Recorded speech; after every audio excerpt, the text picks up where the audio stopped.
Vivemos dias em que o cristianismo foi reduzido a palavras. Conceitos que confortam, mas não transformam. Aprendemos a falar sobre fé, mas esquecemos como vivê-la. Mas a fé que não atravessa a vida não é fé, é discurso.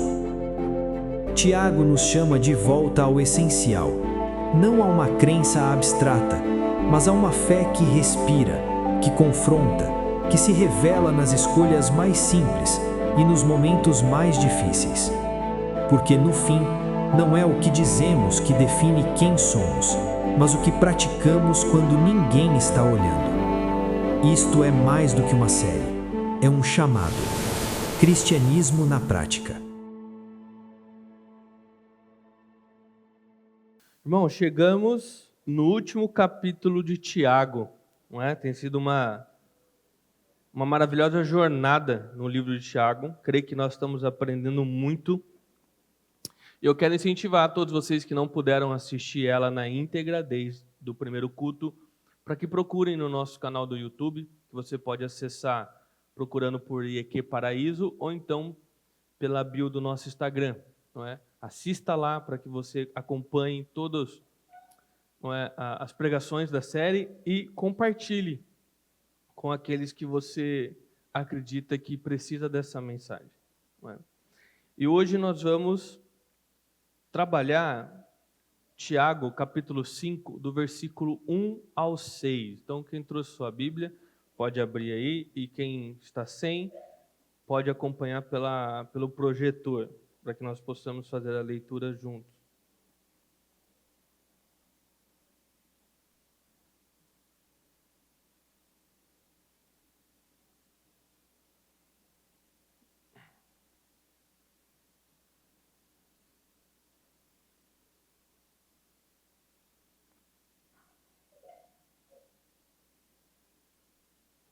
Vamos à leitura?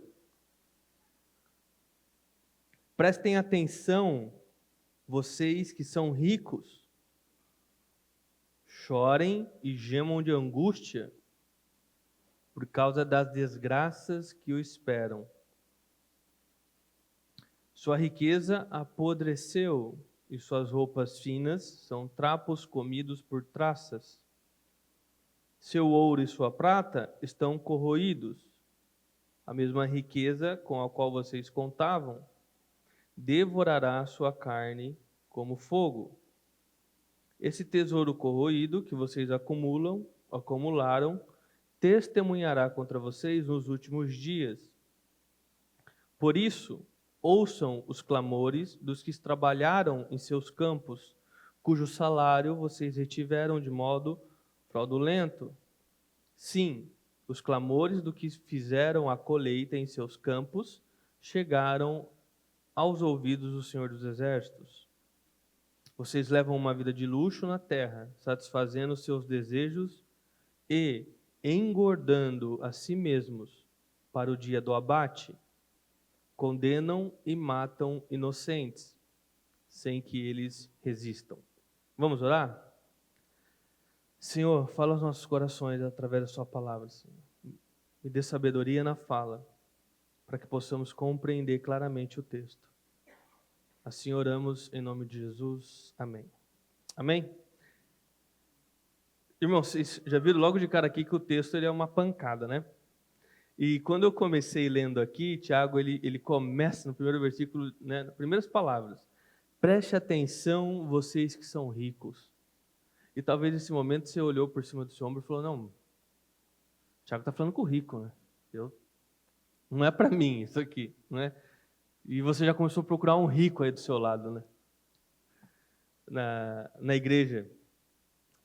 E no teu pensamento, talvez, tá tudo bem, pastor, eu não sou rico, mas continua falando aí, porque assim que eu encontrar um rico, eu vou dar o recado para ele.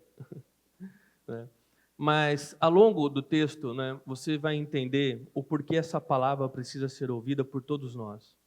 A importância de você compreender o que Tiago aqui está dizendo. Pense comigo, né? Quando um pai corrige o irmão mais velho, os caçulas ou o caçula, ele presta atenção na correção. para não ser o próximo a cair no mesmo erro, não é? E ter sido e também depois ser alvo da repreensão do pai. Enquanto o pai chama a atenção do mais velho, talvez o caçula descubra que o mesmo problema, ele incorre no mesmo problema do irmão mais velho.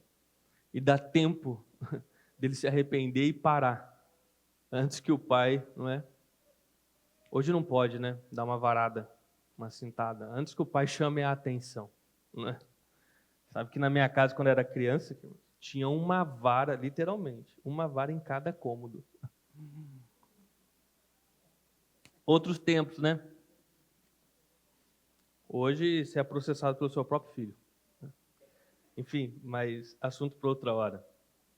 Então, a pergunta que vai nos guiar nesta manhã é: o que o dinheiro está fazendo com você? O que o dinheiro está fazendo com você? E o nosso ponto 1 é quando o dinheiro vira nossa segurança. Então, Tiago, ele começa, né, pedindo para que os ricos chorem. Se Tiago fala para eles chorarem, é porque, obviamente, eles não estavam chorando. E é estranho, porque quando nós não estamos bem, chorar, não é, se entristecer faz parte, isso é automático. Mas pelo que esses ricos iriam chorar?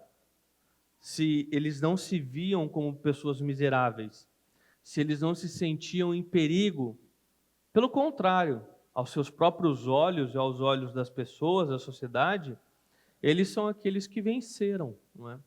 Eles são aqueles que têm motivo para se alegrarem, não é? Tinham terras, né? Muitas terras, muitos bens. O texto fala que eles tinham funcionários, né? Tinham ouro, prata, roupas finas, não é? E tudo aquilo que nós chamamos de uma vida bem-sucedida de fato, não é? Mas veja, Tiago olha para essa mesma vida e não enxerga uma vida bem-sucedida. Ele enxerga diferente. No versículo 2 ele diz: sua riqueza apodreceu e suas roupas finas são trapos, comidos por traças. E no início do versículo 3 ele diz que o seu ouro e sua prata estão corroídos. Além, claro, do grande alerta que ele dá no versículo 1, dizendo para que eles não apenas chorem, mas gemam de angústia, por causa da desgraça que os esperam.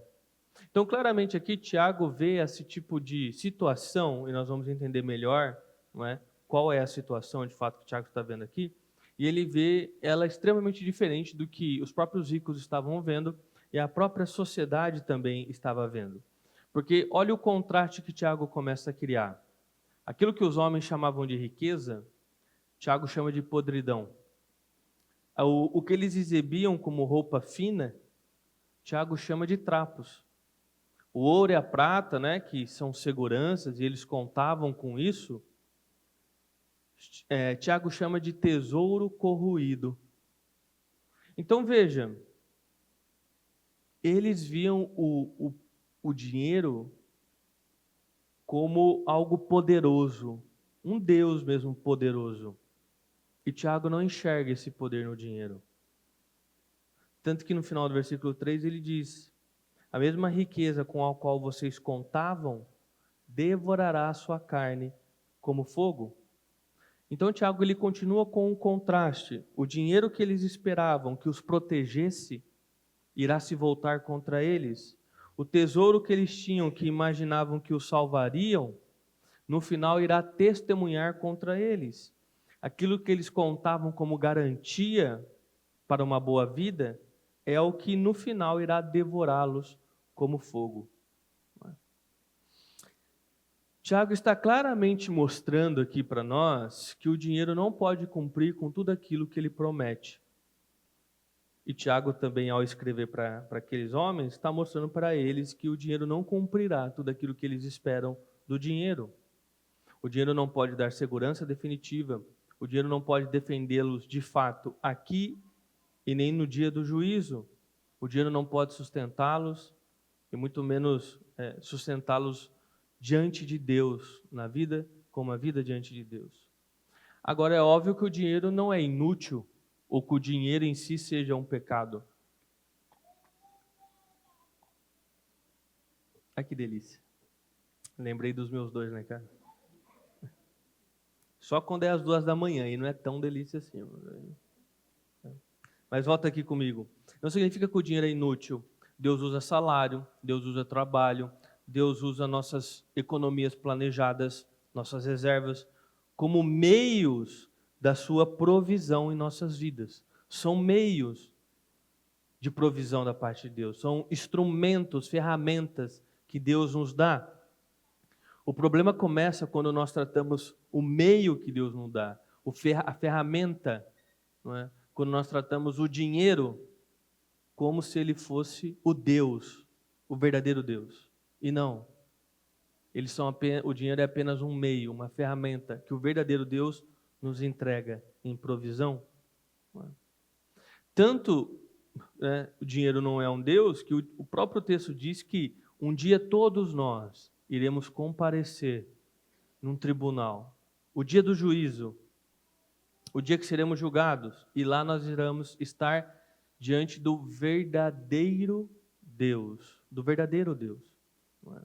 E o dinheiro que muitos, como esses daqui do texto, contavam como algo poderoso para os proteger, não irá defendê-los naquele dia. Pelo contrário, Tiago usa aqui uma palavra que remete a um tribunal. E ele diz que o dinheiro irá ser uma prova contra eles, que é o versículo 3. Esse tesouro corroído que vocês acumularam testemunhará contra vocês nos últimos dias. Isso aqui é uma linguagem de tribunal, porque de fato nos últimos dias haverá um tribunal, haverá um juízo e todos nós seremos julgados, não é? Então, a imagem que Tiago está criando aqui é o seguinte: imagine você aí, cada um de nós, diante de Deus, não é? No dia do juízo, nesse tribunal final, e Deus abre lá as acusações contra você, e claro que nós estamos imaginando aqui, supondo, obviamente, não é? Deus abre as acusações contra você e diz que uma das acusações é que você amou mais o dinheiro do que o próprio Deus. E óbvio que nós tentamos nos defender, ninguém quer a perdição eterna, e nós, não, Senhor, jamais. Sempre amei o Senhor acima de todas as coisas. Então Deus manda entrar o dinheiro, não é? O dinheiro no tribunal, para que ele conte diante de todos ali como era o seu relacionamento com ele. E ficaria muito, para não dizer outra coisa, muito chato se o dinheiro começasse a falar coisas como: ele passou a vida toda contando comigo, eu fui a segurança e o descanso dele, eu fui o Senhor que ele procurava primeiro, para me ganhar e me manter, sacrificava descanso, verdade e justiça, ele me acumulou e nunca me repartiu, enquanto pessoas ao seu redor precisavam. Dizia confiar em Deus, mas era comigo que a alma dele verdadeiramente contava. Seria um testemunho muito duro contra nós, principalmente se ele fosse verdade. E aqui você começa a entender o porquê essa mensagem é importante para nós ouvirmos. Porque até esse exato momento, Tiago está falando daqueles ricos, não é? Mas o texto agora ele começa a se virar para nós, para cada um de nós. Porque estava fácil, né? Nós estávamos distante do problema. Era fácil, nós estávamos pensando: nossa, que absurdo esses ricos, gente sem noção, não é? Vamos nos unir contra eles, eles fazem mal para nós, não é? E Tiago, né, fala: calma, não é? Calma aí, pequeno gafanhoto revolucionário, não é? Porque agora ele vai nos chamar a atenção. Vocês viram onde o dinheiro vai levá-los, a desgraça que o dinheiro irá levá-los, a condenação. Por isso agora examinem seus corações, porque talvez você encontre a mesma doença nascendo em vocês. Qual doença? O amor ao dinheiro. O amor ao dinheiro. E como saber se o amor ao dinheiro já começou a nascer dentro de nós? O versículo 3 revela o primeiro sintoma, né, talvez. A riqueza com a qual vocês contavam. A riqueza com a qual vocês contavam. Irmão, a partir do momento que nós começamos a ter pensamentos como: enquanto eu tiver dinheiro, eu estou seguro, meus filhos estão protegidos, meu futuro está garantido e eu estou bem, ou seja, eu conto com o dinheiro para cuidar da minha vida, os primeiros sintomas já estão no seu coração. Essa doença está no teu coração já. E aí veja, como muitos daqueles que apontam os ricos e poderosos que pecam contra Deus e a humanidade, têm dentro do seu próprio coração a mesma doença. Talvez a única diferença é que nós, aqui generalizando, não temos tanto dinheiro ainda para que essa doença seja claramente vista. Mas nós temos o mesmo pecado, o mesmo problema. É nesse momento que o dinheiro deixa de ser um instrumento em nossas mãos, uma ferramenta em nossas mãos, e se torna um salvador, um falso salvador, mas um salvador para nós. E nós começamos a esperar do dinheiro aquilo que nós deveríamos esperar somente em Deus. Olhe para a sua vida. De forma prática agora, olhe para a sua vida. E perceba o quanto você tem se dedicado quando o assunto é dinheiro. O quanto você se dedica quando o assunto é dinheiro. Agora, compare a sua dedicação quando o assunto é Deus, quando o assunto é sua vida espiritual, quando o assunto é a igreja. E aí? Para quem você se dedica mais? Porque para ganhar dinheiro, eu não falo que é errado, né? Entendo o que eu estou dizendo. Para ganhar dinheiro, nós acordamos cedo, nós somos proativos, nós trabalhamos com seriedade, responsabilidade, suportamos cansaço, encontramos um jeito, enfim. Quando o assunto é ganhar dinheiro, eu sou um leão. Agora, quando o assunto é minha vida espiritual, quando o meu assunto é Deus, sua igreja, talvez comecem a surgir desculpas, né? Não tive tempo, cedo demais, tarde demais, barulho de menos, né? Esqueci do meu compromisso, estou cansado, né? Outro vai fazer no meu lugar, né? E aqui nós voltamos à pergunta inicial. O que o dinheiro tem feito com o teu coração? Será que você, como esses o texto, são aqueles que contam com o dinheiro mais do que contam com o Deus do dinheiro? Porque talvez a nosso discurso público, nós amamos Deus acima de todas as coisas, mas por isso que eu falei, olhe para a prática da sua vida. Quanto de dedicação você coloca quando o assunto é o dinheiro? E quanto é a sua dedicação quando o assunto é Deus e aquilo que está atrelado a Deus? Talvez você descubra que você já tem os sintomas do amor ao dinheiro aí. Talvez você descubra que o dinheiro já virou a tua segurança, não mais Deus. E agora o Tiago ele dá um passo a mais. Ele quer se aprofundar mais nesse tema, né? Ele vai lidar com, a partir do momento que nós começamos a amar o dinheiro, além de nós nos afastarmos de Deus, nós vamos começar a mudar a forma como nós tratamos as pessoas, não é? Quando o próximo paga a conta. Então o versículo 4 diz assim: por isso ouçam os clamores dos que trabalharam em seus campos, cujos salários vocês retiveram de modo fraudulento. Sim, os clamores do que fizeram a colheita em seus campos chegaram aos ouvidos do Senhor dos Exércitos. Eles estão sendo acusados aqui de que parte do dinheiro que eles estavam acumulando deveriam estar nas mãos dos trabalhadores. Por quê? Porque aqueles trabalhadores eram diaristas, eles dependiam do pagamento do dia para comer. Eles trabalhavam e recebiam no dia. Por isso a lei de Deus ordenava que eles recebessem o pagamento no mesmo dia que trabalharam. E os ricos estavam retendo esse pagamento, que era o combinado. Não é? E reter o pagamento não era economia, eles estavam cometendo uma fraude, não era prudência, eles estavam cometendo uma injustiça contra aquelas pessoas. E você não precisa ser um milionário dono de terras para que essa realidade possa alcançar sua vida, infelizmente. Para nós pode ser aquele prestador de serviço cujo pagamento você atrasou ou está atrasado até hoje. e dando N desculpas. Não é? É injustiça isso, é uma fraude. A pessoa ela é digna de receber o salário combinado, o pagamento combinado. Não é? O diarista que você tentou pagar menos, explorando seu serviço, talvez era uma pessoa mais simples, e você tentou dar uma volta nessa pessoa. Né? A dívida que você fez para cobrir outras dívidas que o seu desejo desenfreado te forçou a cometer, ou a dívida que você fez para realizar o sonho de ter algo novo, e agora você não paga a dívida. Está fugindo de pagar a dívida, porque quer manter o seu conforto, não quer abrir mão e honrar aquilo que você combinou, aquilo que é justo, aquilo que é certo.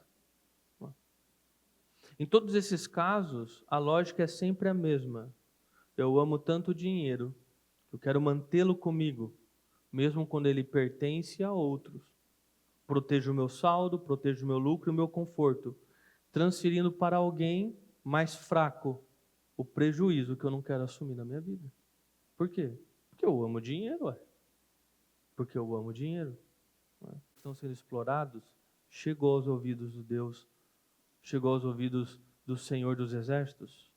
Por isso, preste atenção, se você foi explorado, o nosso Deus ouviu o seu clamor. A sua dor não é ignorada, o seu caso não é esquecido. Mas, se você foi quem o explorou, o mesmo Senhor ouviu o clamor contra você. E você vai ter que prestar contas no dia do juízo do que você está cometendo contra o mais fraco. E aqui então nós voltamos de novo para a pergunta inicial: o que o dinheiro está fazendo com você? O que o dinheiro está transformando no seu coração? Porque quando nós usamos o dinheiro como de fato ele é, uma ferramenta, ele nos permite fazer coisas maravilhosas. Por nós mesmos, por terceiros, pela causa que é a fé. Não é? Ele nos permite, os meios como o dinheiro que Deus nos dá, permite nós fazermos coisas lindas. Só que quando Ele nos governa, nós deixamos de praticar justiça, deixamos de praticar cuidado, deixamos de ser generosos. Não é? Quando o dinheiro governa nosso coração, a vida do próximo se torna o preço que eu estou disposto a pagar para manter o dinheiro, para não perder o meu dinheiro. Então veja, o dinheiro primeiro nos afasta de Deus e vai nos levar a uma desgraça. Só que nesse caminho, ele também vai fazer da vida dos outros uma desgraça também. Porque a forma como nós começamos a tratar os outros vai mudar. E Tiago agora ele quer dar mais um passo. Ele quer se aprofundar um pouco mais nesse problema. E ele vai lidar agora com o perigo. Preste atenção. Preste muita atenção nisso. Com a ilusão, com o perigo de tratar as riquezas sempre como se fossem bênçãos de Deus em nossas vidas. Não é? Eu digo isso porque muitas vezes as pregações são sobre dinheiro e prosperidade. E nós sempre vemos dinheiro e prosperidade como Deus nos abençoando. E Tiago vai lidar com isso agora. Não é? Que é o nosso ponto 3, quando o conforto esconde o juízo. Versículo 5 diz assim: vocês levam uma vida de luxo na terra, satisfazendo seus desejos e engordando a si mesmos para o dia do abate. Engordando a si mesmos para o dia do abate. Né? Vamos traduzir um pouco o que o Tiago está falando? Imagina uma galinha que todos os dias recebe comida em abundância, né? Ela tem um buffet para ela. Enquanto as outras do galinheiro recebem só aquela ração sem vergonha necessária. Se essa galinha pudesse pensar, talvez ela dissesse, né? Que vida maravilhosa que eu tenho, né? Quanto luxo. Eu sou favorecida pela vida, sou abençoada. Não é? Enquanto as outras vivem com tão pouco aí lutando, para mim não falta nada. Para mim não falta nada. Eu sou uma galinha abençoada. Não é? Ou seja, ela interpretaria toda aquela fartura como um sinal de cuidado, privilégio, segurança, um sinal de bênção na vida dela. Mal sabia ela que ela não estava recebendo mais porque ela era a preferida. Ela estava sendo engordada, porque logo seria abatida. Percebe? É assim que Tiago está dizendo a respeito desses, não é, que amam o dinheiro. Os ricos, ou aqueles que amam o dinheiro, de novo, agora o texto virou para nós. Então não é mais a respeito daqueles ricos somente. É a respeito de todos aqueles que amam o dinheiro, independente do quanto você tem na conta. Não é? Então olham para o patrimônio, olham para aquilo que cresce, né? Com aquilo que compra e etc., para a mesa cheia, né? E para seus desejos satisfeitos, e conclui: Deus está nos abençoando. Não é? Nós somos grandemente abençoados por Deus. E muitas pregações e pseudo-igrejas reforçam essa mensagem. Não é? Enquanto isso, Tiago olha para a mesma fartura e diz: vocês estão sendo engordados para o dia do abate.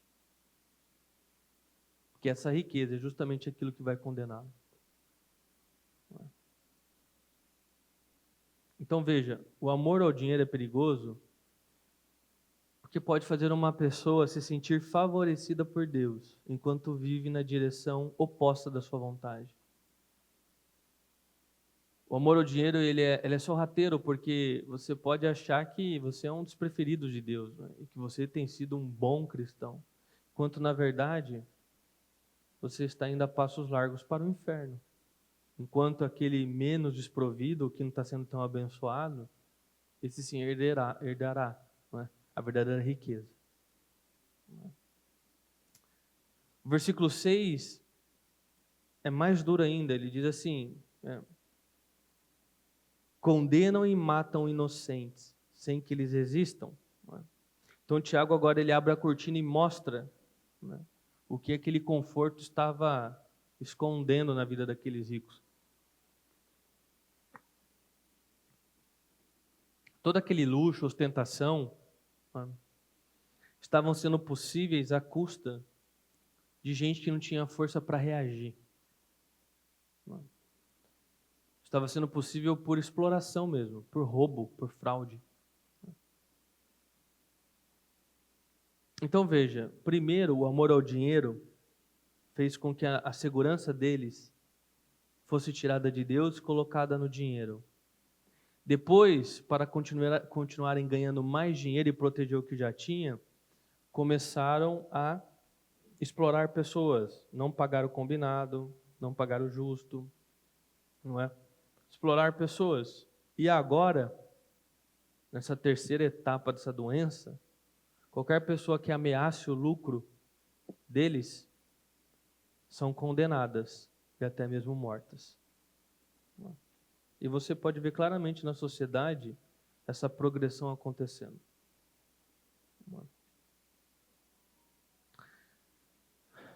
E eu quero concluir o que o Tiago está nos ensinando aqui. Tiago acabou de mostrar pessoas sendo exploradas, pobres e inocentes, esmagados. E é impossível não perceber aqui o paralelo com Jesus Cristo na cruz. Porque Jesus foi um inocente condenado. Jesus foi um inocente que foi morto. Jesus foi um inocente que não reagiu, não porque não poderia reagir, porque lhe faltasse poder, mas porque ele decidiu se entregar. Não é? E existe uma ironia cruel aqui nessa história, porque Jesus foi entregue à morte justamente pelo pecado que Tiago está denunciando. Porque o amor ao dinheiro fez Judas entregar um inocente. Foi o amor ao dinheiro a raiz desse pecado que tomou conta do coração de Judas. E ele entregou então Jesus. Olha que ironia cruel. E olha como a Bíblia ela se conversa. Ela se conversa, não é? Agora nós sabemos, Jesus não morreu em vão na cruz. Ele recebeu o juízo que pessoas como nós mereciam receber. Pessoas que dizem confiar em Deus, mas descansam verdadeiramente no dinheiro. Pessoas que recebem a provisão, mas esquecem de quem é o provedor e da igreja do provedor. Aqueles que protegem seu próprio conforto enquanto exploram pessoas. Jesus morreu, pagou o preço por esses pecadores. Jesus recebeu a nossa condenação para que nós pudéssemos nos arrepender desses caminhos, nos reconciliar com Deus e ter uma vida nova. E é justamente daqui que nasce nossa esperança. Em Cristo, através de Cristo na cruz, nós podemos voltar ao cuidado do verdadeiro provedor das nossas vidas. Porque Jesus nunca abandonou seus filhos e nunca abandonará seus filhos. Jesus continua dando tudo aquilo que nós precisamos. Ele é o nosso provedor. Ele sabe aquilo que nós precisamos. Ele ouve nossa oração. E Ele, no final, é o verdadeiro dono de todo ouro e de toda prata, irmãos. E a Bíblia diz que Ele estará ao nosso lado até o fim. Então preste atenção. Se você é um cristão, o Senhor é o seu pastor, não o dinheiro. Não o dinheiro. Porque o seu salário ele pode mudar. Sua reserva financeira pode diminuir. Os seus planos financeiros podem falhar. Mas o verdadeiro Deus, seu Pai, nunca deixará de ser o verdadeiro Deus, nunca deixará de ser seu Pai e nunca deixará de ser o verdadeiro provedor da sua vida. Não é? E essa segurança em Deus que começa a libertar nosso coração do domínio do dinheiro, do amor ao dinheiro. Não é? Então qual é o remédio para o amor ao dinheiro?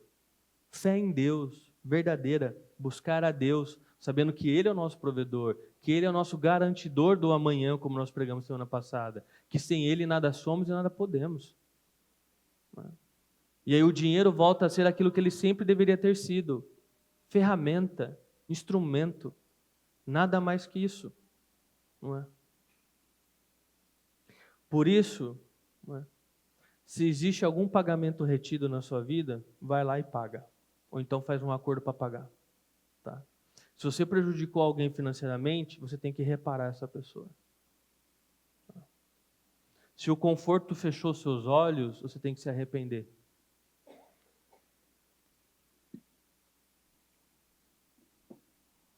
E começar a usar aquilo que Deus coloca nas suas mãos para amar e servir. Para amar e servir. Né? E pode começar com as suas ofertas na igreja, por exemplo. Se você está em dúvida de como começar a fazer o dinheiro amar e servir, suas ofertas é um bom início. E perceba, nós terminamos aqui com a mesma pergunta do início. O que o dinheiro está fazendo com você? O que o dinheiro está fazendo com você? Né? Ou se nós quisermos melhorar a pergunta, né? No que o dinheiro está te transformando? E o nosso refletir e praticar da manhã é quando você confia que Jesus cuidará de você, o dinheiro deixa de ser sua segurança e volta a ser uma ferramenta para amar, servir e compartilhar. E eu oro para que essa mensagem encontre no coração de cada um de nós, um coração pronto para que ela possa crescer e dar frutos, para que nenhum de nós seja encontrado como aqueles que serão condenados pelo amor ao dinheiro.